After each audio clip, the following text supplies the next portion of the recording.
Most people believe family is the only true safety net when you get older. But what if I told you that, after 60, the most life-changing support you receive might not come from your children, your siblings, or even your spouse? What if the stability you count on in your senior years comes from completely unexpected places, places more consistent, more nourishing, and sometimes even more loyal than family? This is not just opinion. This is what thousands of seniors like Gerald Thompson, 67, have experienced firsthand. After a bitter divorce and years of feeling neglected by his own children, Gerald found himself surrounded not by blood relatives, but by a circle of pillars, people, values, and systems that carried him through the toughest years of his late adulthood. If you think you know what support looks like after 60, this might change everything. These 6 sources don't just replace family, they redefine what true support means in your later years. If this message resonates with you or someone you love, consider supporting this project by liking the video and subscribing to our channel. Your click helps us bring more insights on elderly reflections, senior health, and life lessons from the elderly to people who need them most. Let's start with the first pillar, purpose-based community. Gerald used to think retirement would bring peace, but instead it brought silence. He missed being needed. Then he found a local senior woodworking group, not just a place to pass time, but a space where his experience mattered. When he crafted furniture with others, it wasn't just about creating chairs or shelves. It was about building purpose. The other members weren't his family, but they showed up every week. They shared coffee, stories, and sometimes tears. For Gerald, this community became stronger than the family who barely called. Across America, purpose-driven groups like gardening clubs, music ensembles, or local storytelling circles give seniors not just a reason to leave the house, but a reason to feel alive. These groups hold each other accountable. They show up without judgment. They become your people, not because of blood, but because of shared purpose. The second pillar is health professionals who listen. For years, Gerald's son used to rush his calls, dismissing his health complaints as just part of getting older. But it was a young nurse practitioner named Melissa who finally sat down and asked the right questions. She didn't just treat his symptoms, she looked into his eyes and said, "You deserve to feel good at 67. That validation changed everything. For many seniors, a good doctor, therapist, or even physical therapist becomes more emotionally supportive than their own family. These professionals remember your story, track your progress, celebrate your wins. They don't just care for your body, they care for your dignity. Elderly wisdom tells us, having someone in your corner who truly listens, who genuinely wants you to thrive, is a rare and irreplaceable gift. And unlike some family dynamics, the commitment is consistent, structured, and deeply healing. Third, faith, belief, and spiritual anchoring. Gerald never used to consider himself religious. But after hitting rock bottom, he started attending a quiet morning meditation group at a local center. Nobody asked about his past. Nobody judged his story. They just sat with him. Week after week, he returned. Something inside began to stabilize, not because he found answers, but because he found peace. Spirituality, whether it's religious or secular, offers many seniors something even family can't. A sanctuary of inner calm. When you're no longer chasing careers or family obligations, it's your inner world that needs the most tending. And the elderly who find this kind of spiritual grounding, through nature, prayer, or mindfulness, often discover a strength that surpasses any emotional turmoil with family. They stop chasing external validation. They start embracing stillness. This internal shift becomes a pillar that can hold a person steady through illness, grief, or solitude. The fourth support pillar might surprise you: structured daily routines and self-discipline. Gerald's mornings had no rhythm after retirement. Days blurred together. But once he began setting his own routine, morning stretches, breakfast by 7:30, a short walk before 9, his mental clarity sharpened. He began sleeping better. He felt useful. Studies show that seniors who build disciplined daily schedules have lower rates of depression, stronger memory retention, and even better heart health. It turns out, routine is not boring, it's liberating. It gives back a sense of control in a world where the body is aging and family may grow distant. For many seniors, structure becomes a source of self-respect. It's a personal system of reliability when everything else may feel out of your hands. You still decide how your day unfolds. Pillar number 5, deep, mutual friendships. Not acquaintances. Not neighbors who wave at you from the driveway. We're talking about 1 or 2 real friends who stick around when life gets tough. Gerald met Lawrence, a widower in his 70s, during a park cleanup day. What started as small talk turned into long afternoon chess games, hospital visits, and inside jokes. Lawrence wasn't family. But he showed up more than Gerald's children ever did. And he never asked for anything back. These friendships, rooted in mutual respect, empathy, and time, become life preservers.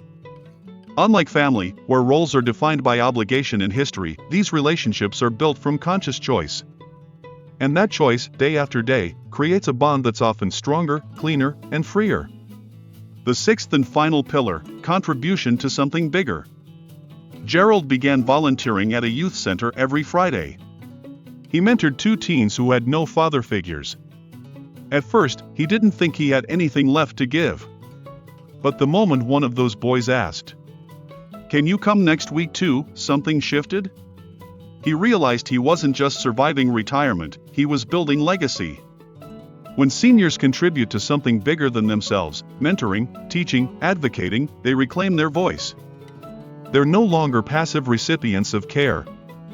They become architects of impact. Elderly reflections show that this sense of contribution improves longevity, sharpens cognition, and most importantly, keeps the heart young. Family may forget to call, but purpose never forgets to knock. These 6 pillars: community, professional care, spiritual grounding, personal discipline, true friendship, and legacy, form a framework of resilience for the elderly that is often more reliable than family ties. They provide seniors with strength, stability, and meaning long after traditional roles fade. Gerald Thompson is not alone. Across cities, towns, and even quiet villages, seniors are waking up and realizing they are not powerless. They are not abandoned. They are not irrelevant. The support is out there. Sometimes you just have to look beyond the family tree to find it. At first, Gerald didn't trust these new pillars. It felt like admitting defeat, as if letting go of his family's role meant giving up on them entirely. But slowly, as the months went by, something shifted. The consistency of his support system, built outside of blood ties, began to outweigh the pain of being forgotten. And he realized these weren't replacements for family. They were upgrades to what support could mean. Each pillar didn't erase the past, but it gave him something the past had stopped providing: stability, energy, motivation. That realization became the foundation for a new kind of life, one built on intention, not obligation. Let's revisit how these 6 pillars look in the day-to-day life of someone like Gerald, and maybe even you. Take purpose-based community, for example. Gerald didn't just join the woodworking club. He became its most active member, organizing group projects, planning visits to children's hospitals to donate handmade toys, even mentoring newcomers in how to use the tools. His presence made a difference. In return, the group checked in on him when he missed a session, celebrated his birthday without fail, and even helped fix up his leaky garage. This wasn't just a hobby group, it was a system of people who made him feel seen. A senior who has a place to belong becomes a senior who feels valued. It's one of the deepest life lessons from the elderly. Loneliness isn't always about being alone, it's about feeling invisible. And Gerald wasn't invisible here.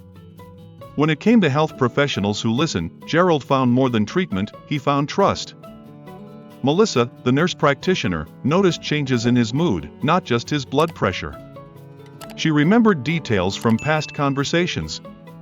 She treated him like a whole human, not a collection of symptoms. And it wasn't just Melissa. The clinic receptionist called him by name. The physical therapist adjusted sessions to match his progress and energy. When his insurance paperwork got confusing, a social worker stepped in to help him fill it out. These people didn't know him anything beyond professionalism. But they gave him something rare: respect. In a world where many seniors are dismissed, rushed, or patronized, finding healthcare workers who treat you with dignity can be a turning point. That's the real magic in elderly wisdom, recognizing where true care lives and leaning into it fully. As for spiritual anchoring, Gerald's routine grew deeper. He didn't become a preacher or change his beliefs overnight. But he built his own spiritual structure. He started keeping a gratitude journal. He lit a candle each morning and sat in silence for 10 minutes, not out of obligation, but as a gift to himself. Once a week, he'd walk in the woods without headphones or distraction. Just presence. These small, private rituals created something his old family relationships never had. Peace without performance. His inner world stopped being a storm and started becoming shelter. Whether someone finds this through scripture, nature, philosophy, or silent stillness, the result is the same. A centered elder who doesn't react from fear, but responds from wisdom. Then came routine and self-discipline. At first, it felt forced. But over time, Gerald noticed that routines didn't trap him, they freed him. By committing to regular sleep, structured meals, scheduled exercise, and even planning joyful things like weekly movie nights, he built a rhythm that made life smoother. He no longer had to negotiate with himself every morning about what to do or when. His mind relaxed. Decisions felt lighter. Days no longer drifted, they had shape. That shape gave him motivation, reduced stress, and even improved his memory. As he once said, "My body may be 67, but my routine keeps my brain at 47." For many seniors, this is the quiet superpower. It doesn't shout. It doesn't demand. It simply works, day after day, giving strength in the form of predictability. Now let's talk about friendships that show up. Gerald's bond with Lawrence only grew deeper. They helped each other weather hospital stays, mechanical breakdowns, and emotional lows. When Lawrence had a scare with his heart, Gerald was the first to show up with soup and fresh laundry. There were no power plays, no guilt trips, just mutual support. They knew each other's quirks and respected each other's silence. Elderly reflections tell us again and again. One deep friendship in your 70s can be more impactful than a dozen shallow ones from your 20s. Because now, you don't need friends to boost your ego, you need them to hold your soul. These friendships are not loud. They don't demand to be posted online. But they stay when others leave. That's why they matter. And finally, contribution to something bigger. This one surprised Gerald the most. He didn't expect the teens at the youth center to open up. But over time, they asked about his past. They laughed at his jokes. They asked for advice on things their parents never explained. Gerald felt useful again, not because he was fixing anyone, but because he was showing up. Every Friday gave him purpose. Every thank you felt like a lifetime award. When you contribute, especially in your senior years, the effect is twofold: you feel alive, and others see you as alive. That recognition fuels resilience. You become a lighthouse for someone else. And suddenly, you're not just surviving retirement, you're building legacy. Elderly motivation comes from these moments, these micro-missions that tell you, I still matter. Here's what's most powerful about these 6 pillars: they're not abstract ideas. They're real, tangible, buildable. They're available to seniors in every walk of life, whether you live in a city or a small town, whether you're widowed or single, wealthy or modest. These supports don't require perfection. They require intention. And that's the difference between waiting for others to care for you and choosing to care for yourself in smarter, deeper ways. Gerald once believed that if your family drifted, you were destined for decline. Now, he understands. The most important part of aging well is who and what you let into your circle. You don't have to cling to people who don't show up. You don't have to beg for attention that isn't offered freely. You are allowed, no, invited, to build a network of support that fits who you are today. One built on shared purpose, kindness, presence, and respect. Senior health and happiness aren't built on chance. They're built on these conscious, daily decisions. It's not about turning your back on family. It's about turning toward yourself. Giving yourself permission to seek what nourishes you, to protect what brings peace, and to honor what gives you energy. These 6 pillars don't compete with love. They complement it. They give you back control in a time when many feel powerless. And that's one of the greatest life lessons from the elderly. We are never too old to redesign our support system. In the 3rd year after retirement, Gerald's story took an even more profound turn. His youngest daughter, whom he hadn't heard from in almost a year, finally called. She said she had time to visit. In the past, Gerald would have dropped everything, rearranged his life, and waited by the door like a soldier on standby, hoping this time it would feel like love again. But this time, he didn't. He told her warmly, "Come by any Friday afternoon. I'm usually free after volunteering at the youth center." That moment didn't come from bitterness. It came from balance. Gerald no longer needed that call to feel worthy. His life was full. Supported. Anchored. He had built something beyond traditional roles. That's what these 6 pillars had done. They didn't replace love. They rewired his definition of it. Let's take a deeper look at why each pillar matters now more than ever. Starting again with purpose-based community, this is not just about joining a club. It's about choosing people who hold space for who you are today. Gerald's woodworking group helped him weather not only boredom but grief, minor surgery, and a winter of depression. They noticed when he wasn't himself. They didn't expect him to perform, they simply wanted him there. And being wanted, not out of obligation but choice, is one of the most healing forms of support after 60.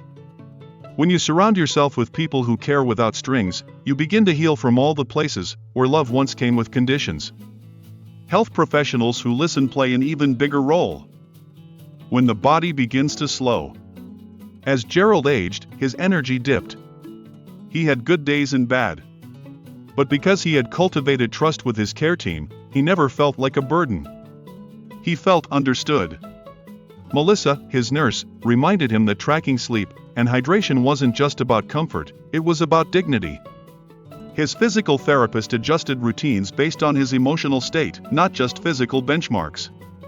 When a late diagnosis came, something treatable but serious, it was his health circle that rallied, not his family. This is why seniors must build care teams early, not just for crisis response, but for everyday continuity. These aren't just appointments. They are partnerships in vitality. Spiritual anchoring became Gerald's quiet sanctuary during this time. As the youth center faced funding cuts and the woodworking group lost a member to illness, Gerald turned inward.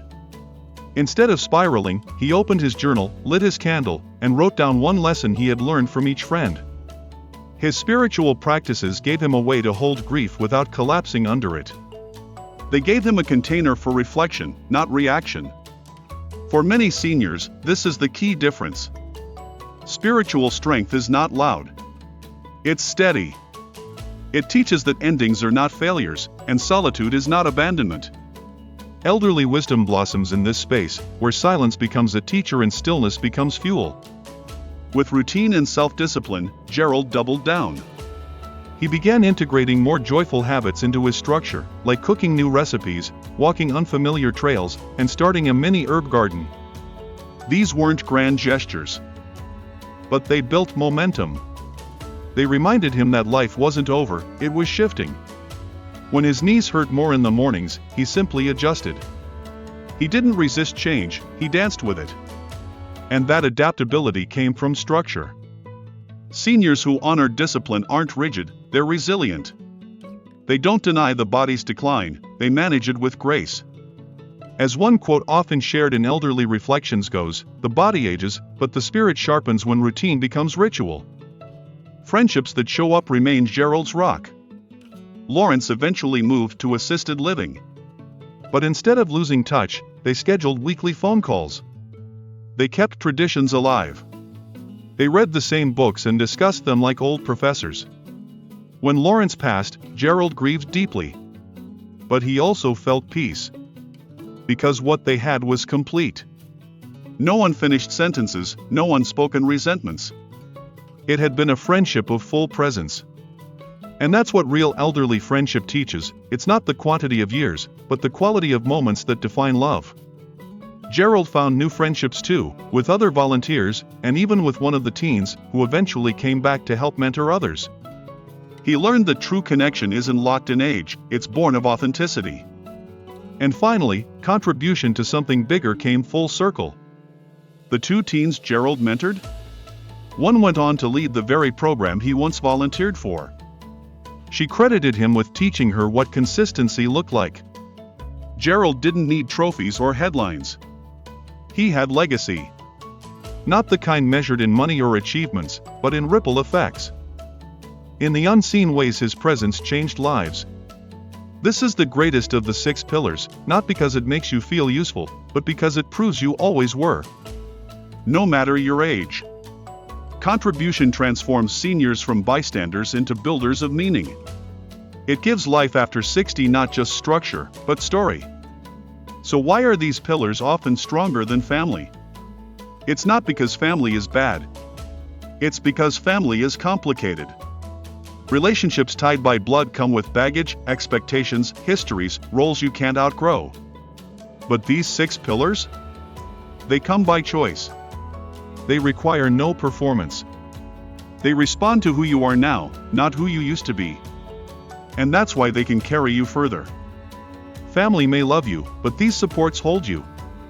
Family may remember you, but these pillars see you.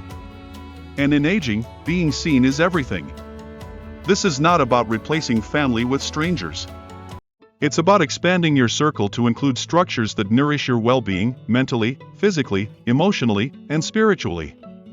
You don't have to settle for loneliness. You don't have to wait for someone else to make the call. You can make the call. You can join the group. Sign up for the session. Plant the garden. Offer the wisdom. And when you do, you stop being passive in your aging, you become a participant in your legacy. Gerald didn't know that life after 60 could be so full. And maybe, neither did you. But now you do. And now it's your turn. Your turn to ask. Which of these pillars have I already built? Which ones am I ready to explore? What would my life look like if I chose support over silence, contribution over waiting, friendship over nostalgia? If this video gave you something to think about, consider liking and subscribing to help spread messages like this to others who might need them. We share stories rooted in elderly motivation, senior health, and timeless life lessons from the elderly. Because aging doesn't mean fading. It means unfolding. And the strongest chapters might just be the ones you write after 60.